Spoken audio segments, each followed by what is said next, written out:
ഈശോയിൽ ഏറ്റവും പ്രിയപ്പെട്ടവരെ, ക്രിസ്മസ് ദിനത്തിന്റെ ഒരുക്ക ദിനത്തിന്റെ 12ാം ദിവസത്തിലേക്ക് നമ്മൾ എത്തിയിരിക്കുകയാണ്.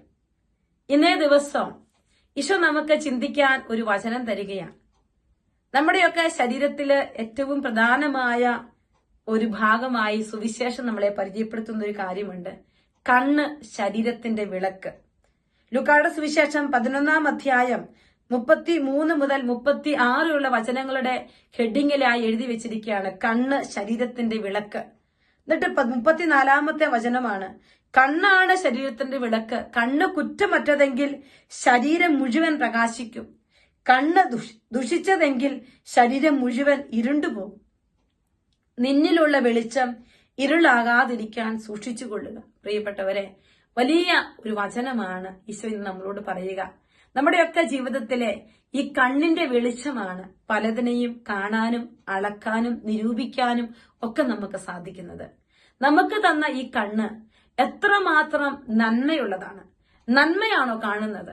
നമ്മുടെ ഈ കണ്ണുകൊണ്ട് നമുക്ക് കാണാൻ പറ്റുന്നത് നന്മയാണോ?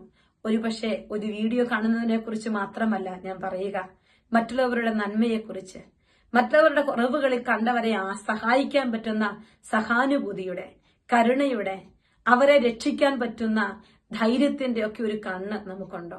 ഒരു സാക്രിഫൈസിന്റെ കണ്ണ് നമുക്കുണ്ടോ? പലപ്പോഴും നമ്മുടെയൊക്കെ ജീവിതത്തില് സ്വാർത്ഥതയുടെ കണ്ണുകളോടെയാണ് നമ്മൾ പലതിനെയും നോക്കിക്കാണുന്നത്. കർത്താവ് പറയുകയാണ്, നിന്റെ ശരീരത്തിന്റെ വിളക്ക് തന്നെ കണ്ണാണ്. ഞാനാണ് നിന്നെ സൃഷ്ടിച്ചതെങ്കിൽ നിന്റെ കണ്ണിലൂടെ അനുകമ്പയുടെ ഈശോയുടെ അടുക്കലേക്ക് ദൈവജനം ഓടിക്കൂടിയപ്പോൾ ഇടയിനില്ലാത്ത ആറ്റിൻ പറ്റുമെന്ന് അവരെ കണ്ട് അവിടുത്തെ വിളിച്ചു. എന്നിട്ട് ഈശോയ്ക്ക് അവരുടെ മേലെ അനുകമ്പ തോന്നി. അനേകം വിശുദ്ധരുടെ ജീവിതം, ഫ്രാൻസിസ് അസിസിയുടെ ഒക്കെ ജീവിതത്തില് വലിയ അനുകമ്പയുടെ, സ്വാർത്ഥത മാറ്റിവെക്കുന്ന ഒരു തലം. പക്ഷെ നമ്മളിൽ പലരും നമ്മുടേതിനെ ചേർത്ത് പിടിച്ചിട്ട് സ്വാർത്ഥതയില്ലാത്ത വലിയ വാക്കുകൾ പറഞ്ഞു വെക്കും. വാക്കുകളിലല്ല, കണ്ണുകളിൽ സഹാനുഭൂതി ഉണ്ടെങ്കിൽ അത് ചെയ്യാനുള്ള കൃപ ഈശോ നമുക്ക് തരും. നമ്മൾ പലപ്പോഴും അനുകമ്പയുടെ, കരുണയുടെ കണ്ണുകൾ കാണാൻ പറ്റുന്നില്ല. ഈശോ കുരിശിൽ കിടന്നുകൊണ്ടും കണ്ടത് തന്റെ കൈകളിലും കാലുകളിലും അണിതറച്ചവരുടെ അറിവില്ലായ്മ ഈശോ കണ്ടത്. ക്ഷമിക്കാൻ അവിടത്തേക്ക് പറ്റി. നമ്മുടെ കണ്ണുകളിൽ നമ്മൾ എങ്ങനെയാ വിധിച്ചെടുക്കുന്നത്, വായിച്ചെടുക്കുന്നത്?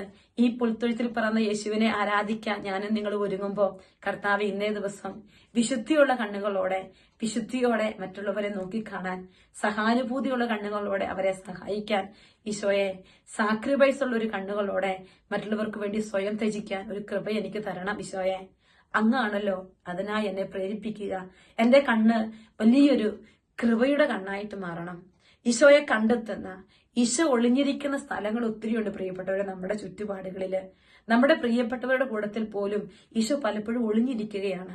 നമ്മൾ പലപ്പോഴും യഥാർത്ഥ മുഖം കാണാൻ പറ്റാതെ നമ്മുടെ കണ്ണുകൾ കൊണ്ട് ചില കാര്യങ്ങൾ കണ്ടുവിധിക്കുമ്പോൾ ഇന്ന് ഈ പുൽത്തൊഴുത്തിൽ പറയുന്ന യേശുവിനെ ആരാധിച്ച് പ്രാർത്ഥിക്കാൻ ഒരുങ്ങുന്ന നമുക്ക്, ഈശോയെ എന്റെ കണ്ണുകളിൽ ഒരുപാട് വിശുദ്ധിയുള്ള മുഖങ്ങൾ കാണാൻ, കരുണയോടെ മുഖങ്ങളെ കണ്ടെത്താൻ, ഈശോയെ മറ്റുള്ളവരുടെ കുറവുകളിൽ അലിവ് കാണിക്കുന്ന ഒരു കണ്ണായി എനിക്ക് തരാൻ കർത്താവെ എന്നെ അനുഗ്രഹിക്കണം ഈശോയെ. എന്റെ ഈ കണ്ണ് ആത്മീയമായും ഭൗതികമായും വിശുദ്ധിയുള്ളതായി മാറട്ടെ എന്ന് നമുക്ക് പ്രാർത്ഥിക്കാം. അതിനായി ഈശോ നമ്മളെ അനുഗ്രഹിക്കട്ടെ. ഈശോ മിശിഹായിക്ക് സ്തുതിയായിരിക്കട്ടെ.